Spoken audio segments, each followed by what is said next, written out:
Real estate investing. You want to get into it?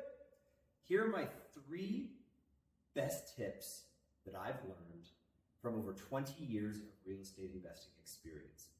I wanted to break it down into 3 things you should be super mindful of to start off on the right foot and be successful.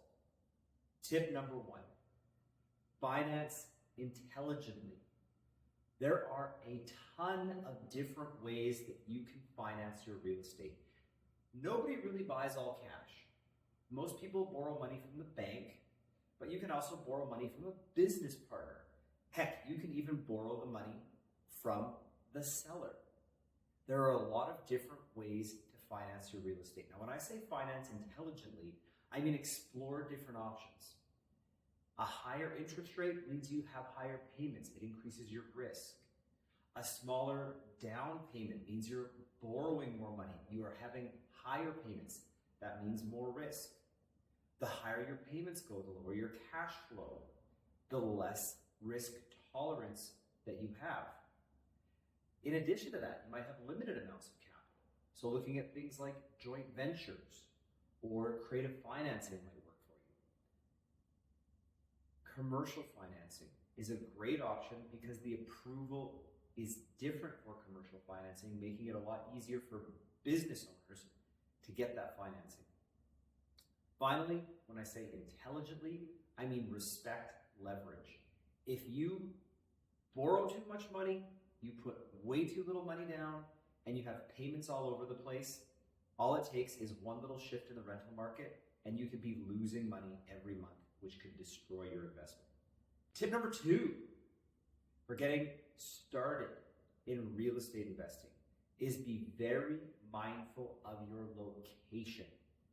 You've heard the old adage in real estate: location, location, location. Location really matters.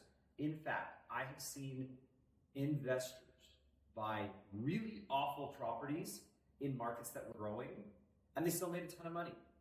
Conversely, I've seen investors buy really terrific properties in stagnant markets and not make as much money. It doesn't just affect markets, though. It also affects within the city. We all know some neighborhoods are going to grow faster than others based on investment from the city, the municipality, the province, and local business.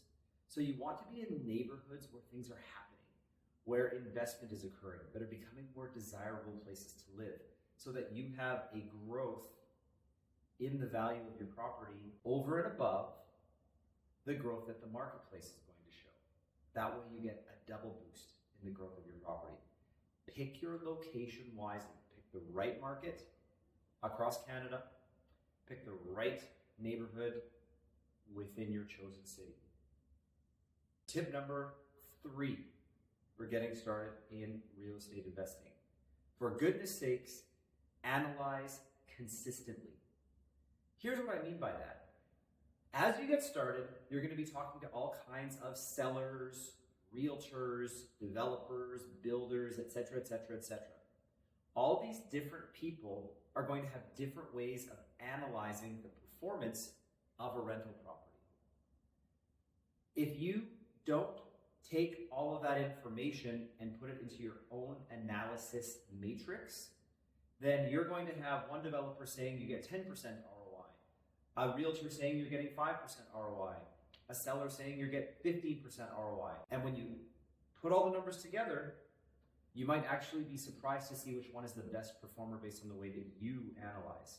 So make sure, for goodness sakes, to have a consistent analysis every single time so that you can truly compare performance A, performance B, performance C. And by the way, if you don't have an analysis tool, slide to our DMs, because we've got an analysis toolkit that is very powerful, very handy. We'd love to give